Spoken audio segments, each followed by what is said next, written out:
Hello friends, welcome to my channel. This is Upain here. I am back with new video.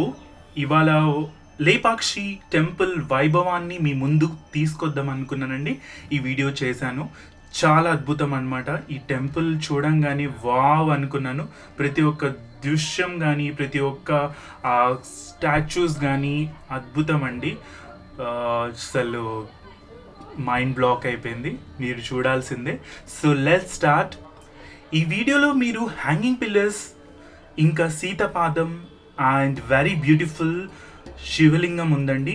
ఇంకొకటి main ఏంటంటే ఇక్కడ స్వయంగా రాముడే వచ్చేసి తన చేతులతో ఒక శివలింగాన్ని ఇక్కడ ప్రతిష్ఠించాడనమాట. సో ఎవ్రీథింగ్ మనం ఒక గైడ్ ద్వారా మనం తెలుసుకుందామండి. Stay tune and keep supporting me. Thank you. Love you all.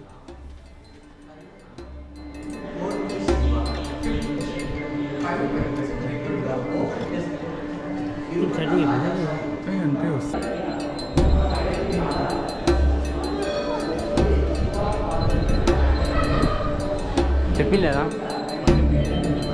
అదే కదా చెప్పింది paintings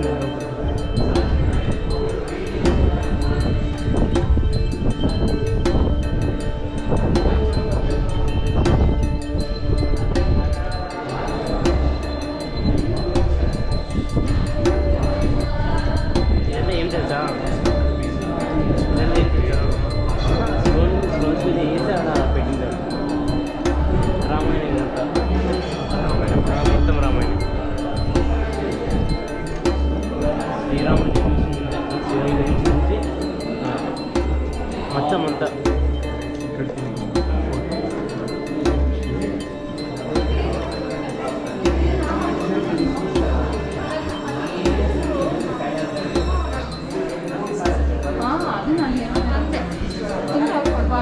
He also sure.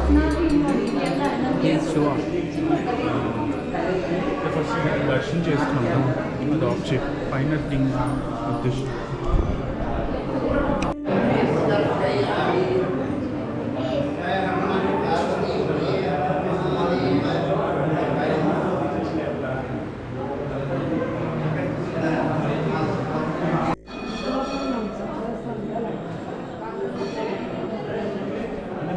Sitarama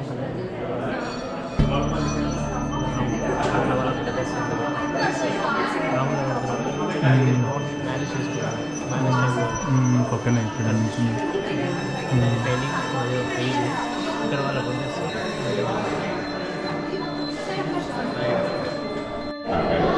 ఆయన దగ్గర విరూపన్న అనేవాడు క్యాషియర్, అంటే ట్రెజరర్. ఈ గుడి కట్టించింది ఆ విరూపన్నని 1538లో కట్టించారు. అంటే ఇప్పటికి 480 ఏళ్ళు అయింది గుడి కట్టి. ఎందుకు కట్టారు గుడి అంటే, గుడి కట్టే కారణాలు ఫస్ట్ ఇదొక పెద్ద కొండ, తాబేల ఆకారంలో ఉంటుంది, ఒకే రాయి 5 ఎకరాలు ఉంటుంది. దాని మీద గుడి కట్టేశారు. ఫౌండేషన్ లేదు, కొండ మీద గుడి కట్టారు. 3 రౌండ్స్ కట్టారు. ఫస్ట్ రౌండ్ ఇది నాట్య మండపం, రెండోది మూడోది ఆపకుండా నేను చూపిస్తాను. ఈ బండ మీద మొదటికి సీతాదేవి పాదం ఉంది, అలాగే రామలింగం నలబలికి ఓపెన్ చేస్తారు బండ మీద. చూస్తాడు ఆయన విరూపన్న చూసి, ఇక్కడ ఇవి ఉన్నాయి కదా, ఇక్కడ గుడి కడితే బాగుంటుందని ఇతనిపై రాజుతో పర్మిషన్ అడుగుతాడు. పెనుగొండలో రాజు డబ్బులు ఇస్తున్నాడు. డబ్బు తీసుకొచ్చి ఆయన పర్మిషన్తో ఈ గుడి కట్టేశాడు. 3 రౌండ్స్. ఇది డ్యాన్సింగ్ హాల్ పైన చూస్తే మీకు ఇది ఫ్లవర్ లాగా కనిపిస్తుంది. శతపత్ర కమలం, 100 రేకులు గల పుష్పం. 12 బండలు ఒక రౌండ్లో 4, దాని లోపల ఇంకో రౌండ్లో 4, మళ్ళీ 4, ఇట్లా 12 పీసెస్ ఫ్లవర్ లాగా సెట్ చేస్తారు. ఈ హాల్లో రంభ నాట్యం చేసేకి వచ్చింది ఈ స్తంభం పైన. రంభ నాట్యం చేసేటప్పుడు దత్తాత్రేయుడు తాళం వేస్తుంది. ఈశ్వరుడు వచ్చినాడు నాట్యం, పార్వతీదేవి నాట్యం వస్తుంది, సూర్యుడు మేళం మాస్తున్నాడు, తుంపురుడు వీణ, నటేశ్వర డోలు, నందీశ్వర మృదంగం, పంచముఖ బ్రహ్మ మృదంగం, నటరాజు, చంద్రుడు, సనాతన మహర్షి ఋషి. నేను చెప్పిన వీళ్ళంతా నాట్యం చేస్తుంటే రంభ వీళ్ళు రకరకాల వాద్యాలు వాడుతున్నారు. ఇట్లా జరిగినాయి స్వర్గలోకంలో చూపించారు. రియల్ రంభ ఇక్కడ రాలేదు, ఎంత ఇష్టపడి అప్సరసులు 4. ఆ 4కి ఇద్దరు నాట్యం నేర్పించినప్పుడు ఆయన పేరు బృంగీశ్వరుడు, కోటాలు. ఎందుకంటే నలుగురు నాట్యం చేయాలి కదా, 24 గంటలు వాళ్ళకి నాట్యం నేర్పించాలా. నాట్యం చేసి అలిసిపోతే ఒక కాలు తీసుకోవచ్చు, ఇంకా 2 కాళ్ళతో నాట్యం చేయొచ్చు. ఆ విధంగా ఈ స్వరాగ్యం వల్లకేస్తాం. నేను ఎలా చెప్తే ఎదురుగా రమ్మ అలా నాట్యం చేస్తాను. వచ్చే తొడ మీద పెట్టుకున్నాడా రంభ అంతే ఆడ, ఇంకొచ్చే పైకి ఎత్తినాడా రంభ అంతే. కొరియోగ్రాఫర్ సైడ్లో నిల్చొని ఇతను ఆమెకు డైరెక్షన్ ఇస్తాను, ఎవ్వరికి కనపడుతున్నాడు. మన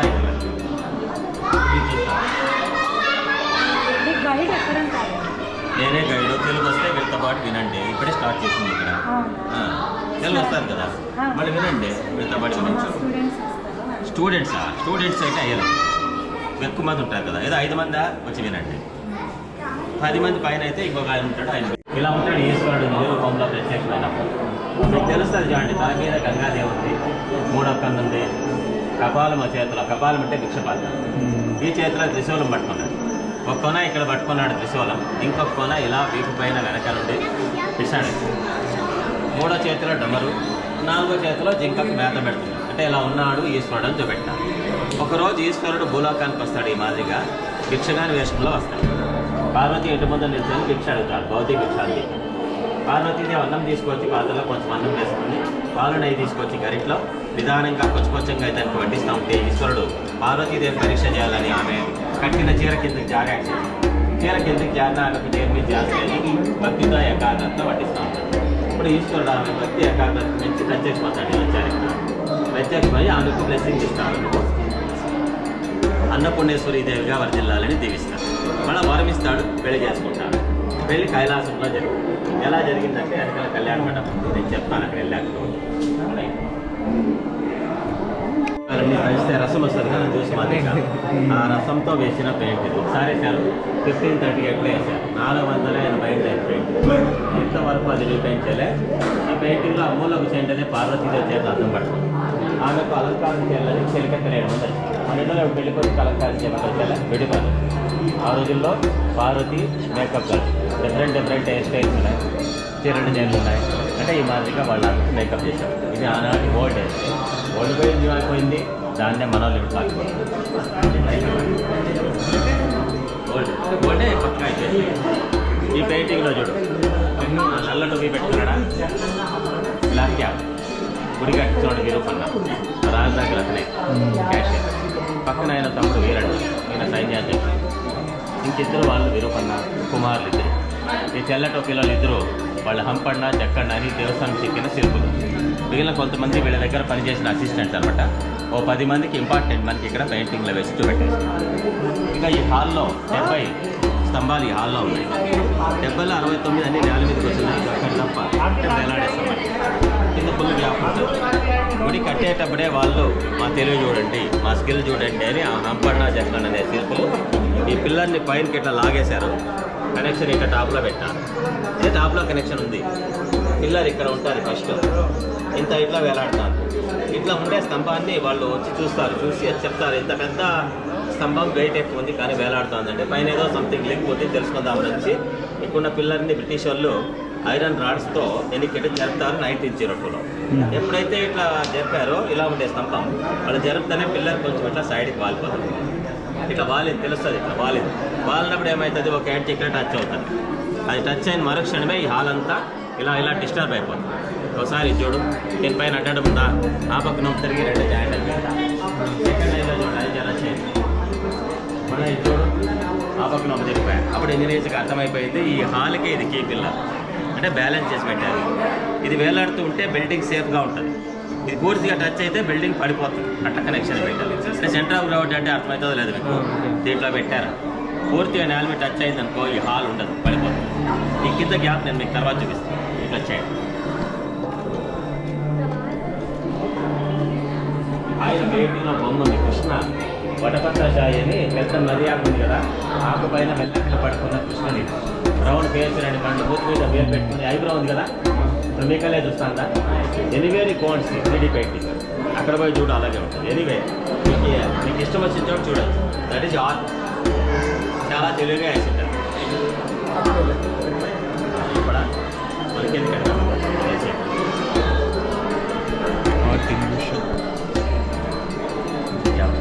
ఇలా తాటం నిలుచుంటాయి, కనిపిస్తుంది గ్యాప్. ఒక సెకండ్ నిలబడండి, నేను వాళ్ళకి పంపించొస్తాను. దీంట్లో తీసి వాడి ఎక్కువైపోయి వదిలేశారు ఇట్లా. ఈ రోజు మన స్తంభాలు లెక్క పెట్టామనుకో మొత్తం 876 స్తంభాలు ఈ రోజు గుళ్ళో ఉండేది. అట్లా నిలబడిన స్తంభాలే 876 పిల్లర్స్ వితౌట్ ఫౌండేషన్. చూడు కింద మెయిలే ఇంకా రాయి మీద రాయి పెట్టేస్తున్నారు. అక్కడక్కడ ఏం చేస్తారంటే గోడలు పడిపోకుండా లాక్లు కూడా వేస్తారు. లాక్ అంటే అర్థమవుతుందా? అది ఇంటర్ లాకింగ్ సిస్టమ్ అంటారు. ఎల్ షేప్ సిటీలో ఫ్లైఓవర్స్ ఆ మాదిరి కడతారు. అట్లా ఉంటే గోడ జరగదు. 1000 ఏళ్ళు కానీ గోడ పడదు. అట్లా సెట్టింగ్ చేశారు. ఇది సెకండ్ రౌండ్. ఈ రౌండ్లో పెద్ద నాగలింగం, దీనికి ఒక కథ ఉంది. దీని ఎదురుగుండేదే కిచెన్. కిచెన్ అంటే వంటగది. వాస్తు ప్రకారం సౌత్ ఈస్ట్ ఆగ్నేయంలో ఉంది. ఒక రోజు వస్తారు భోజనానికి కానీ శిల్పులంతా వస్తే లోపల వాళ్ళమ్మ వంట చేస్తూ ఉంటారు. శిల్పుల తల్లి వచ్చి ఆమెతో అడుగుతారేమో వంట అయిందని. ఆమె చెప్తుంది కాసేపు బయట కూర్చోపోండి, వంట అయ్యాక నేను పిలుస్తానంటే వర్కర్స్ బయట కూర్చొని ఆలోచన చేస్తారు. వంట కావాలంటే 2-3 అవర్స్ అవుద్ది, అందాక మన మీదకి కూర్చొని టైం వేస్ట్ చేయాలని వాళ్ళు. ఎదురుగా పెద్ద కొండ ఉంటే కొండకే ఇట్లా నాగలింగం చెక్కేసినారు వితిన్ 2 అవర్స్లో. ఆమె వంట వచ్చే లోపల మొత్తం చెక్కేస్తారు. ఆమె బయటకు వచ్చి ఆశ్చర్యపడుతుంది, ఇంత తొందరగా ఎట్లా చెక్కినారు వీళ్ళు అని. ఆశ్చర్యం అంటే మనం దృష్టి అంటాం కదా, ఆవిడ కంటి దృష్టికి విగ్రహం 3 చోట్ల పగిలింది.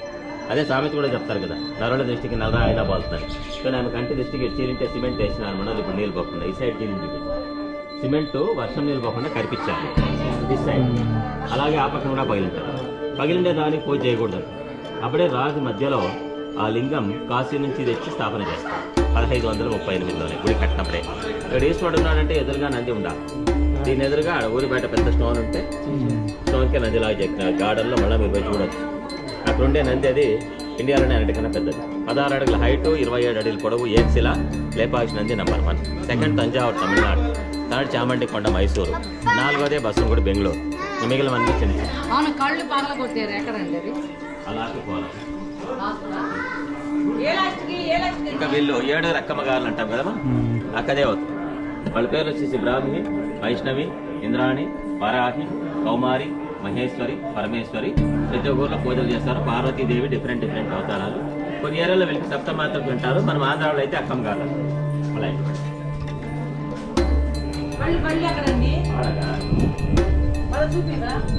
వీళ్ళని వదిలి నేను వస్తే వెళ్ళి అదే నేను అక్కడ వచ్చాక చెప్తాను. ఇది చూడండి, కాళహస్తి ఉంది కదా తిరుపతి దగ్గర, ఆ స్టోరీ చూపెట్టేసి. ఫస్ట్ లింగం ఉందా, లింగం పైన సాలెపూర పూజ చేస్తుంది. మధ్యలో భక్త కన్నప్ప పూజ చేస్తున్నాడు. ఇక్కడేమో ఏనుగు పూజ చేస్తుంది. ఏనుగు తొండానికి లింగానికి మధ్య పోలారంలాగా ఉంది ఆ రౌండ్ షేప్. పోలారం కాదు, నాగపాము. నాగపాము ఏనుగు ఒకే లింగానికి 2 పూజ చేస్తున్నాయి. శ్రీ కాళహస్తి మీద that is Sanskrit word. Sri అంటే స్పైడర్, కాళ అంటే స్నేక్, హస్తి అంటే ఎలిఫెంట్. ఆ తర్వాత 3 పూజ చేయడం వల్ల అలాగే పేరు వచ్చేసి that is world temple. That story చూపెట్టారు. ఇక్కడ వినాయకుడు మనం ఏ కార్యం చేసినా మొట్టమొదట మనం వినాయకుని ఫోటో పెట్టి ఎలాగైతే పూజ చేస్తామో, ఈ గుడి కట్టేటప్పుడు విరూపన్న మొదటి కొండకే వినాయకుని చెక్కి ఇతనికి పూజలు జరిపాక గుడి కట్టడం మొదలు పెట్టారు. ఇది స్టార్టింగ్ పాయింట్. కింద వాహనం కూడా చూపించారు, ఎలక వాహనం, మూషిక వాహనం. ఇది కొంచెం మీకు ఎర్రగా కనబడుతుంది. ఊర్లో జనాలు పండుగ రోజు కుంకుమ సింధూరం అంతా పూస్తుంటారు కాబట్టి మీకు అది రెడ్గా కనబడుతుంది. సేమ్ స్టోన్, వేరే స్టోన్ కాదు.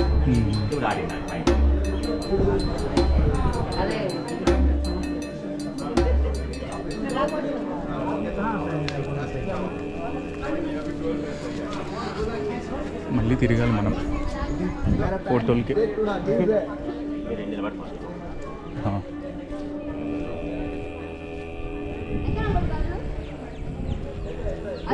చూడండి, ఇది కళ్యాణ మండపం. స్తంభాలు నిలబెట్టారు, టాప్ వేయలేదు, సగంలో ఆగిపోయింది. ఎందుకు ఆగిపోయింది అనేది కథ. ఇక్కడ ఈశ్వర పార్వతికి కానీ ఇది కళ్యాణ మండపం కట్టిస్తూ ఉన్నాడు ఆయన విరూపన్న. ఇది కట్టే టైంలో డబ్బులు ఇస్తున్న రాజు అచ్యుత దేవరాయలు పెనుగొండలో చనిపోతారు. రాజు కొడుకులు లేరు, అల్లుడు వస్తాడు, అలియారామరాయ అని కొత్త రాజు. వాడికి తెలియదు ఈ గుడి కడతాండి. కొంతమంది ఇక్కడ విరూపన్నకి కాకుండా వాళ్ళు ఉంటారు, ఎనిమిస్ పోయి రాజుకి అంతా చాడీలు చెప్పిస్తారు. రాజా నీ ఖజానా డబ్బంతా వేస్ట్ చేస్తున్నాడు, డబ్బులన్నీ ఆయనే సొంతానికి వాడుకుంటా ఉన్నాడు అని చాడీలు చెప్తానే రాజు కోపం వచ్చేసి వెంటనే విరూపన్నకి ఈడ్చుకుని వచ్చి 2 గంటలు పెరికాయండి అని ఆర్డర్ చేస్తాడు. ఇటుకు వస్తారు సైనికులు ఈడ్చుకుపోయేకి. వీడు ఆలోచన చేస్తాడు, అక్కడ పోతే కండ్లు పెరికేస్తాడు రాజు. వాళ్ళు ఎదురుగా పోయి నేనెందుకు అవమానం పొందాలని విరూపన్న ఇక్కడే ఆయన కానీ 2 కండ్లు పెరికి ఆడు గోడ కొట్టాడు. ఆ రోజు పడిన కండ్లకు గుర్తులని. ఆ రోజు కానీ బ్లడ్ మార్చ్ జరిగిండేది 1538లో జరిగింది. అప్పటి నుంచి ఇప్పటి వరకు రక్తం మరకలు అట్లాగే ఉన్నాయి. ఎండకి ఎండుతా ఉంది పోదు, వర్షం వచ్చినా తడుస్తూ ఉంటుంది కదా, అయినా మరకలు పోలేదంటే అదొక భక్తికి నిదర్శనం అని చెప్తారు. ఆ విధంగా గుడి కట్టించిన విరూపన్నకి కళ్ళు పోయినాయి, కళ్యాణ మండపం అయిపోయాయి. తర్వాత నవాబులు వచ్చారు, తెలుసు కదా, నవాబులు గుళ్ళు కట్టరు, ఇంకా ఉండేటి కూడా పగలు కొట్టేస్తారు. మళ్ళీ వచ్చారు బ్రిటిష్ వాళ్ళు, లోపల పిల్లర్ చెక్ చేశారు 1902లో. ఇక్కడికి వచ్చి అది బ్లడ్ షాప్లో ఎత్తుకోపోయి చెక్ చేస్తే అప్పుడే వాళ్ళు అది రియల్ హ్యూమన్ బ్లడ్ అని ప్రూవ్ చేయడం జరిగింది. కళ్ళు పోయిండేది 1538, టెస్ట్ చేసిండేది 1902. ఇంకా ఇవన్నీ యాత్రికులు మన అట్లా గుడి చూసేకి వస్తారు కదా, ధర్మసత్రాలలాగా పడుకునే మంటపాలు. ఒక మంటపంలో ఒక ఫ్యామిలీ. ఇప్పుడు ఎవరు ఉండరులే, ఇప్పుడు అంతా లాడ్జ్లు గెస్ట్ హౌస్లు పోతారు. పాతకాలంలో అవి ధర్మసత్రం. దాంట్లో ఉన్నాయి 680 పిల్లర్స్. ఈ లైన్లో ఉన్నాయి 126, డాన్సింగ్ హాల్లో ఉన్నాయి 70, టోటల్ ఉన్నాయి 876 పిల్లర్స్. మళ్ళీ మ్యారేజ్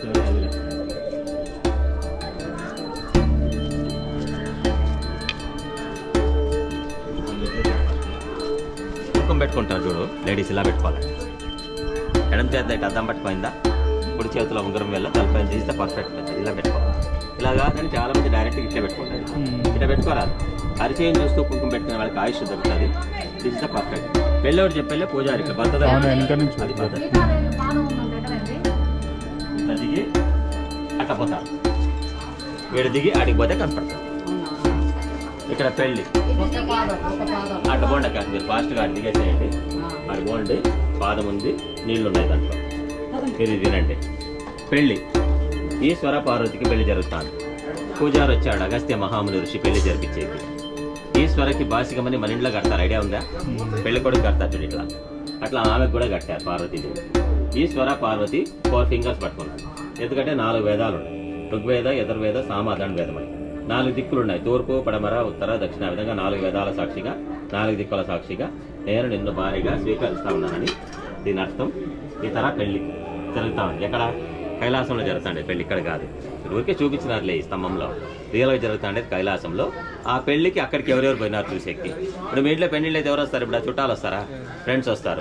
అప్పుడు ఈశ్వర పెళ్లికి కూడా దేవతలు వచ్చినారు, ఋషులు వచ్చినారు. వాస్తు ప్రకారం అష్టదిక్పాలకులంతా వచ్చి ఆడ కళ్యాణ మండపంలో కూర్చున్నారు. ఎవరెవరు వచ్చింది ఆ విఐపీస్ అంతా నేను చెప్తాను, మీరు ఈ టెంపుల్లో నిలబడాలనుకో. వీళ్ళంతా పెళ్లికి వచ్చిన విఐపీస్. దీంట్లో వాస్తు కూడా ఉంటుంది. తూర్పు ఈ పక్కన, ఉత్తరం ఈ పక్కన, దేవమూల, ఈశాన్య మూల. ఈశ్వరుడే నంది వాహనంలో కళ్యాణ మండపంలోకి వచ్చినాడు. వచ్చినాక ఈశ్వరునికి అలంకారం చేస్తారు పెళ్లి కొడుకుగా ఇలాగా. అల్లుని కాలు గడగలని పార్వతి తల్లి వచ్చింది మైనాదేవి పూలు తీసుకొని. పార్వతి తండ్రి వచ్చినాడు ఈయన హిమవంతుడు, చెంబులో నీళ్లు తీసుకొని అల్లుని కాలు గడిగి. దేవేంద్రుడు తూర్పుకు నిలబడతాడు, చేతిలో వజ్రాయుధం పట్టుకొని ఐరావతం తెల్లయ్యను వచ్చినాడు. అగ్నిదేవుడు ఆగ్నేయంలో ఉన్నాడు, బర్రె పైన వచ్చినాడు. అగ్నికి 2 తలలు ఉండేది. యముడు దక్షిణానికి నిలబడ్డాడు, యనుపతి వాహనం పైన వచ్చినాడు. వశిష్ఠుడు ఋషి కూడా పెళ్లికి హాజరవుతాడు. వరుణుడైన వానదేవుడు పడమర పక్కన్నాడు, అసలి వాహనం పైన వచ్చినాడు. ఈయన బృహస్పతి, దేవతలకంతా గురువు. ఇక్కడ 3 తలలు ఉండేవాడు దత్తాత్రేయుడు, పక్కన శ్రీ మహావిష్ణు. వాయుదేవుడు వాయుములో వచ్చి నిలబడ్డాడు, వాహనం జింక పైన. కుబేరుడు ఉత్తరానికి నిలబడ్డాడు, గుర్రం పైన వచ్చినాడు. ఋషి విశ్వామిత్ర. నేను చెప్పిన వీళ్ళందరూ ఈశ్వర పెళ్లికి హాజరైనారు. కైలాసంలో ఇట్లాగా జరిగింది పెళ్ళని మనకు వాళ్ళు చూపెట్టేస్తారు. రియల్ ఇక్కడ ఈశ్వరుడు రాలే, స్టోరీ అని జరిగింది చూపెడతాను. ఇక్కడ అంతా చీరల మీద వచ్చే డిజైన్. దీని పేరే లతా మంటపం అంటాం. లతలు అంటే తీగలు కదా. ఒక్కో పిల్లర్కి 4 డిజైన్ చెక్కినారట్లా. ఈ జాగాలో 280 డిజైన్ చెక్కినారు. దీన్ని మనలో ఇప్పుడు కాపీ కొడతారు కదా, ధర్మవరం ఎత్తుకుపోయేసి చీరల మీద ధర్మవరం పట్టు చీరలు అని చెప్పుకుంటారు, తమిళాలు ఎత్తుకుపోయేసి కంచి పట్టు చీరలు అంటారు. మేము ఈ ఊర్లో ఉన్నాయి కదా, మేము లేపాక్షి డిజైన్, లేపాక్షి బార్డర్లు అంటారు. ఏ ఒక్క డిజైన్ దీంట్లో డబల్ హిట్ కాదు.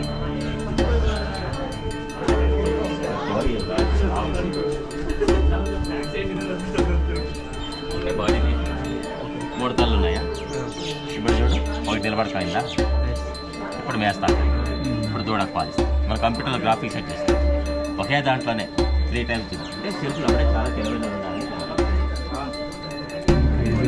అది కాపీ చేసి ఫొటోస్లో. ఇది కళ్యాణ మండపం దారి. పెళ్లికి అంతా ఇట్లా వస్తుంటారు జనాలు. వచ్చే వాళ్ళకి వెల్కమ్ చెప్పాక నిలబడ్డాడు బ్రహ్మదేవుడు. ఈజమైన ఈవెంట్ అంటే పెళ్లి పెద్ద అంటాం. వచ్చేవాళ్ళు అంతా రిసీవ్ చేసుకుంటారు. విష్ణుదేవుడు విష్ణుదేవుడు అడలే కళ్యాణ మండపంలో లేదా దత్తాత్రేయుని పక్కన విష్ణువే కదా, అంతే కదా.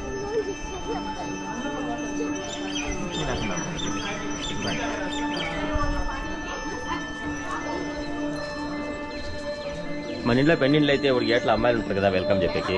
ఆ రోజుల్లో ఈశ్వర పెళ్లికి 10 మంది ఋషులు వచ్చినారు. వాళ్ళు రాజర్షులు కిరీటాలు ఉండేవాళ్ళు, కిరీటాలు లేకుండా సప్తర్షులు, అంటే 10 మంది స్వాగతం పలుకుతారు.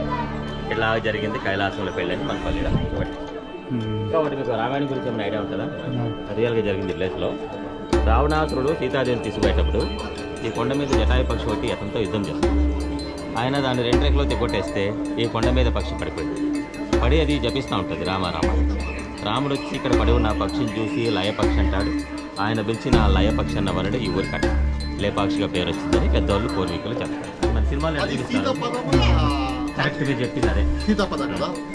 ఆ పక్షికిను రావణాసునికి కొన్ని రోజులు యుద్ధం జరిగింది ఇక్కడ. పక్షిడు బండవుడు పక్షికి ఆమె బ్లెస్సింగ్ ఇస్తుంది, సీతాదేవి ఆశీర్వాదం చేస్తుంది. అప్పుడు సీతాదేవి మొక్కన పాదం ఇది. దీంట్లో నీళ్లు వస్తుంటాయి ఎప్పుడు. ఈ పొర ఉండే లేయర్, ఆ లేయర్లో నీళ్ళు వస్తున్నాయి.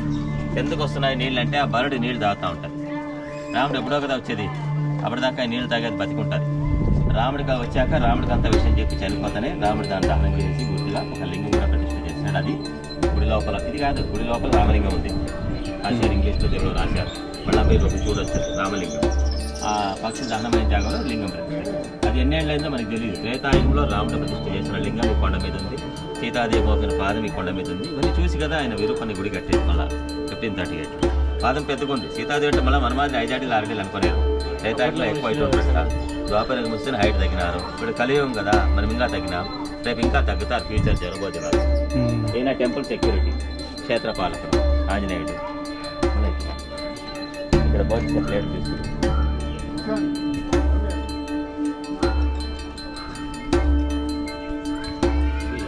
గుడి కట్టేటప్పుడు వర్కర్స్ పోతుందట. మనుషులు అక్కడ కూర్చొని మధ్యలో అన్నం పెట్టుకొని చుట్టూ 10 రకాల కూరలు వేసుకొని అక్కడ తినేవాడు. జనాలు ఎట్లుంటారో మీరే లెక్కేసి. ఈ ప్లేట్లో మనం తినేక అవుతుందా? అయ్యల్లే పెద్ద ప్లేట్ 4 తినాలి మనం. ఒకటే తినేస్తాం. అంటే మనిషి కూడా అప్పుడు బాగా 7:30, 8 గంటలు అట్లా ఉండేవాళ్ళు. ఒక్కరు తినేదంట. ఇక్కడ 3 ప్లేట్స్ ఉన్నాయి, 3. కిచెన్లో ఒక 40 ప్లేట్స్ ఉన్నాయి. ఆ గోడ పక్కన ఉన్నాయి. ఆడ నేను మోడల్ ఒకటి చూపిస్తానండి. హోటల్లో ఇచ్చారు బాంబే ప్లేట్. సేమ్ మోడల్ మనకి చిన్న సైజ్ ఇస్తారు, ఇంత పెద్దగా అయ్యారు. ఇంకా అవన్నీ చెప్తే కదా యాత్రకు వస్తే ఉండడానికి వసతులు. మళ్ళీ అట్లా లోపల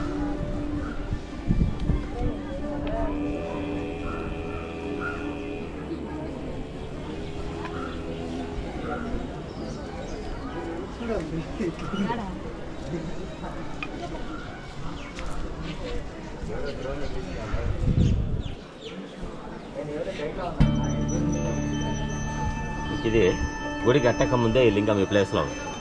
దీనికి చోళరాజు అని తమిళనాడు ఆయన. రాజు పేరు మాధవరం. ఈ కొండ మీదకి వచ్చాను.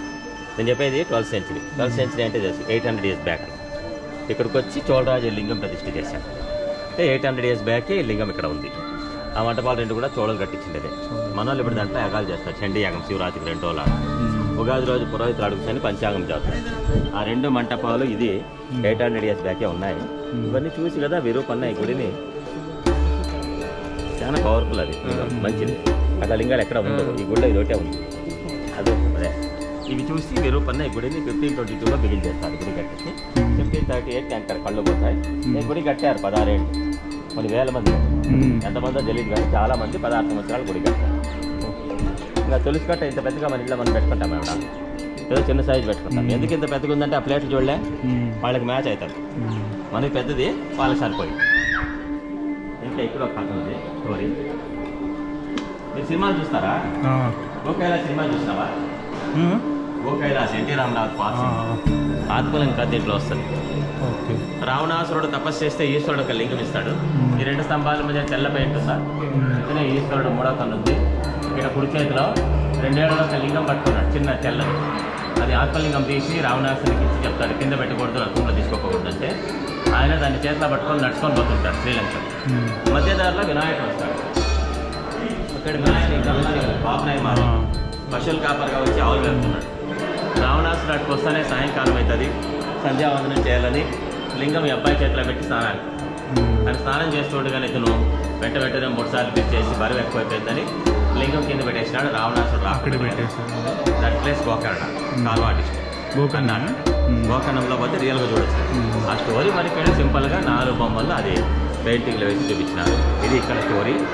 లోపల వచ్చేసి వీరభద్రుడు పూజ, దుర్గ పూజ 2 చోట్ల పూజ జరుగుతుంది మామూలుగా. ఇంకా లోపల 2 లింగాలు ఉన్నాయి. హనుమలింగం ఉంది, రామలింగం.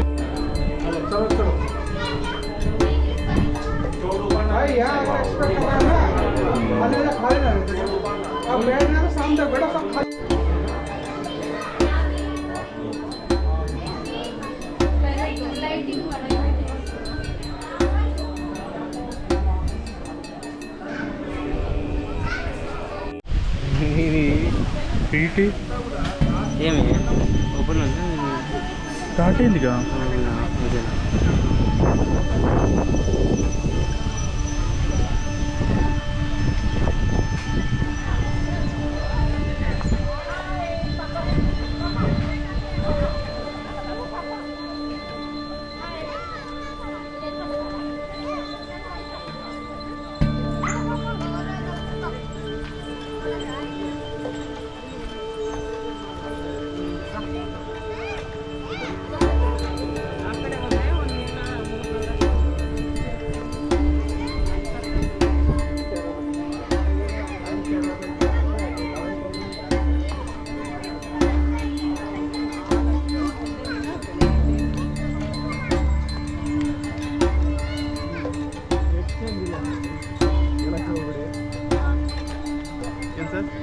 ಅದೇ ಇದರಲ್ಲಿ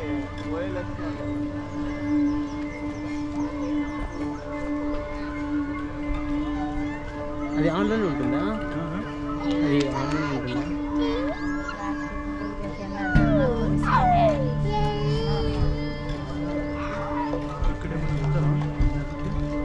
తినడానికి బయట ఏముంది ఇక్కడ? బయట తినడానికి.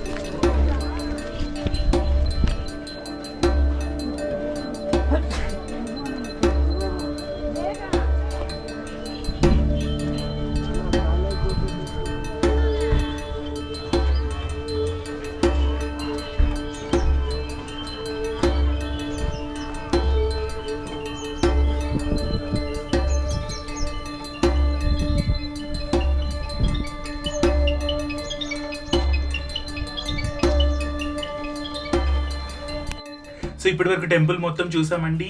నెక్స్ట్ ఇది పక్కనే ఉన్న ఒక కొండ అన్నమాట. సో కొండ ఎక్కగానే ఇదంతా మొత్తం బ్యూటిఫుల్ వ్యూ అన్నమాట. Wow. And thanks for watching full video and keep supporting me and subscribe చేయకుండా మర్చిపోకండి please. Thank you. Love you all.